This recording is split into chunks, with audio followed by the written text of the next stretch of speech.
Good morning, class. Today we are going to discuss macroeconomics lesson national income and related aggregates, page number 54 in your notebook. Right? ये हमारा जो है domestic and national income, national concept of income का जो है chapter है, जो आपकी बुक के पेज नंबर 53 पे गिवन है, मैक्रो इकोनॉमिक्स की बुक के। हमने लास्ट में डिस्कस किया था normal resident and non resident के बारे में, ठीक है, फैक्टर इनकम्स और ट्रांसफर इनकम्स के बारे में, और आज हम डिस्कस करने वाले हैं domestic and national concept of income. ठीक, तो अगर हम मैक्रो लेवल्स की बात करें कि मैक्रो लेवल पे जो कंसेप्ट है इनकम का वो क्या है, ठीक, तो at the macro level the concept of income is used both as a domestic concept and a national concept. When used as domestic concept we call it domestic income, and when used as national concept we call it national income. Both domestic income and national income includes the four basic elements of factor income: compensation of employees, rent, interest, profit, but there is a difference. ठीक, तो macro level पे अगर हम income के concept की बात करें, बड़े लेवल पे इनकम के कंसेप्ट की बात करें, तो डोमेस्टिक और नेशनल दोनों ही कंसेप्ट को हम यूज़ करते हैं। डोमेस्टिक कंसेप्ट में जब हम यूज़ करते हैं तो हम डोमेस्टिक इनकम कहते हैं, और नेशनल कंसेप्ट में यूज़ करते हैं तो नेशनल इनकम कहते हैं। दोनों ही कंसेप्ट में चारों बेसिक एलिमेंट जो फैक्टर इनकम के हैं, यानी कि compensation of employees, rent, interest और प्रॉफिट, चारों चीज़ें इंक्लूड की जाती हैं, लेकिन उनमें कुछ डिफरेंस है। ठीक, अब बात करते हैं कि डोमेस्टिक इनकम किसे कहते हैं। तो domestic income is the sum total of factor incomes, compensation of employees, rent, interest and profit generated within the domestic territory of the country, no matter who generated, normal resident और non resident. यानी कि हमारा domestic income वो total income होती है, total factor income होती है जो हमारी किसी भी कंट्री की डोमेस्टिक टेरिटरी के अंदर क्रिएट होती है, जनरेट होती है। कोई मतलब नहीं है कि ये हमारा जो है वो नॉर्मल रेसिडेंट की इनकम है या फिर नॉन रेसिडेंट की इनकम है। ठीक, तो डोमेस्टिक इनकम में क्या आता है? Salary, wages, rent, interest, profit, सारे एम्प्लॉइज का, जो भी लोग हमारे यहाँ इंडिया में रह रहे हैं, चाहे रेसिडेंट है, नॉन रेसिडेंट है, डजेंट मैटर, हमारे इंडिया में अर्न कर रहे हैं, विच मीन्स कि वो क्या है, हमारा डोमेस्टिक इनकम है। नेशनल इनकम की बात करें तो ये सम टोटल है फैक्टर इनकम का, जिसमें कि हमारी सभी चीज़ें आती हैं, लेकिन ये केवल नॉर्मल रेसिडेंट जो है किसी भी कंट्री के, उनके बारे में बात हो रही है। तो यानी कि नॉर्मल रेसिडेंट के द्वारा अर्न की गई फैक्टर इनकम को हम नेशनल इनकम कहते हैं, और सभी लोगों के द्वारा अर्न की गई फैक्टर इनकम को हम डोमेस्टिक इनकम कहते हैं। अब ये बाउंड्री क्या है इनकी? बाउंड्री है कंट्री, तो यानी कि किसी एक कंट्री के सभी रेसिडेंट और नॉन रेसिडेंट की फैक्टर इनकम को हम डोमेस्टिक इनकम कहते हैं, और किसी एक कंट्री के रहने वाले केवल नॉर्मल रेसिडेंट की फैक्टर इनकम को हम नेशनल इनकम कहते हैं। ठीक, अब बात करते हैं किसी एक कंट्री के डोमेस्टिक टेरिटरी से मतलब क्या है, क्योंकि हमने पढ़ा थी डोमेस्टिक टेरिटरी के बारे में, है ना। तो डोमेस्टिक टेरिटरी किसे कहते हैं? तो यानी कि डोमेस्टिक टेरिटरी जो है हम किसे कहते हैं? कॉमन लैंग्वेज में डोमेस्टिक टेरिटरी किसी भी कंट्री की अंडरस्टैंड की जाती है उसकी पॉलिटिकल टेरिटरी के द्वारा, यानी कि राजनीतिक क्षेत्र जो होता है उस कंट्री का, उससे जनरेट होती है। लेकिन इकोनॉमिक्स में हम क्या समझते हैं, चलिए वो देखते हैं कि इकोनॉमिक्स में हम क्या समझते हैं डोमेस्टिक टेरिटरी से मतलब।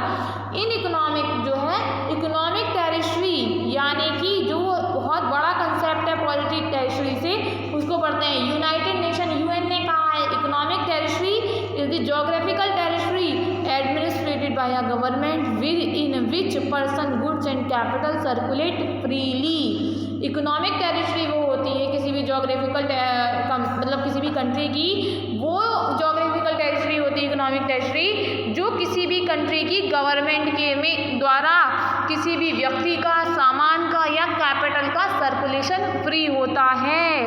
क्या हमारे पास इस तरीके की फ्रीडम है एम्बेसीज ऑफ फॉरेन कंट्रीज में लोकेटेड इन इंडिया में? नहीं। तो हम फ्रीडम ऑफ सर्कुलेशन को यहाँ पर मानते हैं। ठीक, जो हमारे इंडियन एम्बेसीज एब्रॉड में हैं उनके साथ हमें फ्रीडम है, तो हाँ बिल्कुल है। तो यानी कि फॉरेन एम्बेसीज जो इंडिया में हमारी लोकेटेड हैं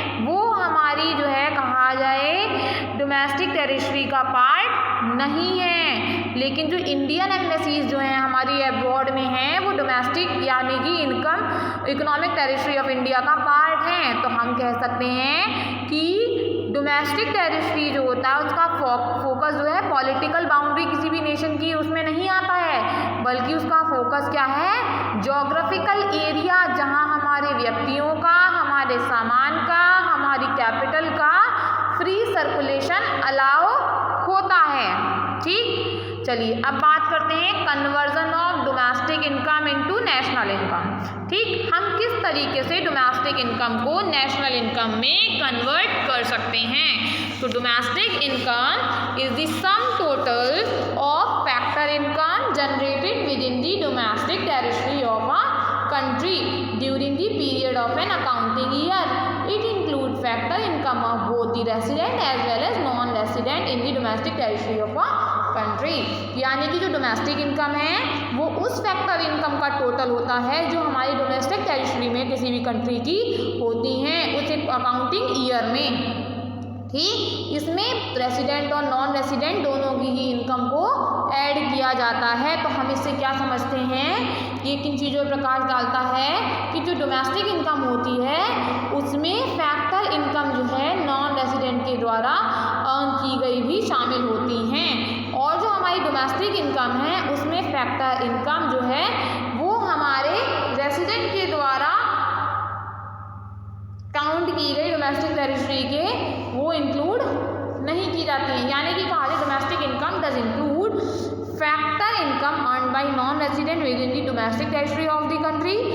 our domestic income does not include factor income earned by our resident from the domestic territory of the other countries. यानी कि इसमें हमने दो चीज़ों को समझा कि एक तो ये कि हमारी कंट्री में रहने वाले नॉन रेसिडेंट की इनकम इसमें शामिल हैं, लेकिन डोमेस्टिक इनकम में हमारे निवासी जो है दूसरे देशों में अगर जाकर इनकम कर रहे हैं तो वो इसमें शामिल नहीं है। अब हम देखते हैं कि नेशनल इनकम कैसे इसे बनाएंगे। हम क्या करेंगे, हम एक्सक्लूड कर देंगे क्या, डोमेस्टिक इनकम का वो पार्ट, फैक्टर इनकम का वो पार्ट जो नॉन रेसिडेंट से जो है बिलोंग करता है। इसके अलावा हम ऐड क्या कर देंगे, डोमेस्टिक इनकम का वो पार्ट, फैक्टर इनकम का वो पार्ट जो हमारे कंट्री ने रेस्ट ऑफ द वर्ल्ड से जो है वो हमारी कंट्री के जो नॉर्मल रेसिडेंट हैं, हमारे रेसिडेंट ने रेस्ट ऑफ द वर्ल्ड से इनकम ली है। यानी कि कहें हम कि अब हम बात करें कि डोमेस्टिक इनकम क्या होती है, तो हमारी कंट्री की इकोनॉमिक बाउंड्रीज में रेसिडेंट या नॉन रेसिडेंट के द्वारा अर्न की गई इनकम वो हमारी क्या कहला रही है, वो कहला रही है हमारी डोमेस्टिक इनकम, जिसमें कि हमारी क्या है, हमारी कंट्री में रहने वाले नॉन रेसिडेंट की इनकम शामिल है ना। और हमारी रेसिडेंट जो नॉर्मल रेसिडेंट है अगर कहीं और से अर्न कर रहे हैं तो वो इनकम शामिल नहीं है, क्योंकि वो हमारी इकोनॉमिक बाउंड्रीज में नहीं आती है ना। लेकिन जो नेशनल इनकम है उसमें हमारे सारे रेसिडेंट की, हमारे जितने नॉर्मल रेसिडेंट हैं उन सभी की सारी इनकम आती है, उसमें हमारी जो है वो बाउंड्रीज से मतलब नहीं हो रहा है। तो यहाँ हम बात करेंगे कि अब हमें अगर इसे नेशनल इनकम बनाना है तो हम क्या करेंगे, डोमेस्टिक इनकम में क्योंकि हमारे जो नॉन रेसिडेंट है उनकी इनकम शामिल है तो पहले तो उन्हें माइनस करेंगे, दूसरा उसमें ऐड क्या करेंगे, उसमें ऐड करेंगे हम हमारे रेसिडेंट की इनकम जो दुनिया के अलग अलग जगहों से उन्होंने अर्न की है वो उसमें ऐड कर देंगे। ठीक, तो यही यहाँ पर लिखा हुआ है। फिर अगला देखते हैं, अगला क्या बोल रहा है ये। फिर ये कह रहा है domestic income and domestic products are identical concept, domestic income equals to domestic product. तो कोई डिफरेंस नहीं है, there is no concept between the concept of domestic income and domestic product. In fact the two terms are identical to each other because all production is ultimately converted into factor income in the first round. The firm produce goods by hiring purchasing factor of production from the household. In second round, firm distribute their revenue from sale of final goods among the others of the factor of production household. The households are paid compensation of employees, rent, interest, profit. Thus, domestic income, the sum total of factor income is obviously equals to domestic product. Say we can say that domestic product equals to domestic income. यानी कि हम कह सकते हैं कि domestic income और domestic product एक बराबर होते हैं। कैसे? इनके बीच की कोई डिफरेंस नहीं है इस कंसेप्ट के बीच में कि डोमेस्टिक इनकम का कंसेप्ट डोमेस्टिक प्रोडक्ट का क्यों नहीं है। ठीक, ये दोनों एक दूसरे के जैसे क्यों हैं? क्योंकि जितनी भी प्रोडक्शन होता है उसमें फैक्टर इनकम को कवर किया जाता है। पहले चरण में हम क्या करते हैं, जो फर्म गुड प्रोड्यूस करती हैं, फैक्टर सर्विसेज को हायर करती हैं, परचेज करती हैं, ठीक, प्रोडक्शन के वेरियस किससे? हाउस होल्ड से। ठीक, दूसरे राउंड में फर्म क्या करती है, उनको उनका रिवेन्यू जनरेट कर देती है जो उन्हें सेल से मिलता है फाइनल गुड्स के, वो उससे क्या करती हैं, सैलरीज, रेंट पे कर देती हैं, यानी कंपनसेशन ऑफ एम्प्लॉइज पे कर देती हैं लेबर के लिए, रेंट पे कर देती हैं लैंड के लिए, इंटरेस्ट कैपिटल के लिए, प्रॉफिट इंटरप्रेन्योर स्किल के लिए, तो सब तो उनने बांट दिया है ना। तो यानी कि डोमेस्टिक इनकम जो है वो हमारा डोमेस्टिक प्रोडक्ट के बराबर होती है। इसी तरीके से हम कह सकते हैं कि domestic income plus net factor income from abroad equals to national income. और हम ये भी कह सकते हैं कि domestic product plus net factor income from abroad equals to national product. ठीक, अब एक क्वेश्चन है, आपको अपनी बुक कॉपी में नोट डाउन करना है।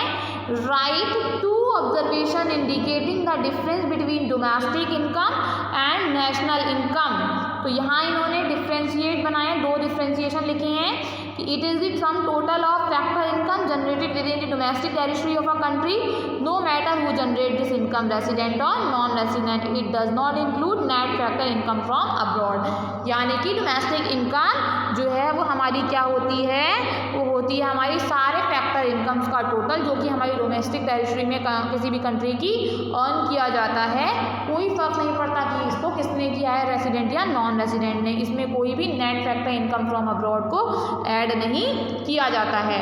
दूसरा है नेशनल इनकम या NNP-FC। ठीक, ये क्या है हमारा, ये है हमारा सम टोटल किसका, फैक्टर इनकम का, जो हमारे नॉर्मल रेसिडेंट कंट्री के जनरेट कर रहे हैं। पता नहीं, कोई फर्क नहीं पड़ता कि वो डोमेस्टिक टेरिटरी में है या रेस्ट ऑफ द वर्ल्ड में है। ठीक, इसमें जो है वो हमारी net factor income from abroad को ऐड किया जाता है। ठीक, तो इनके बीच का डिफरेंस, ये क्वेश्चन आपको अपनी बुक में करना, कॉपी में करना है।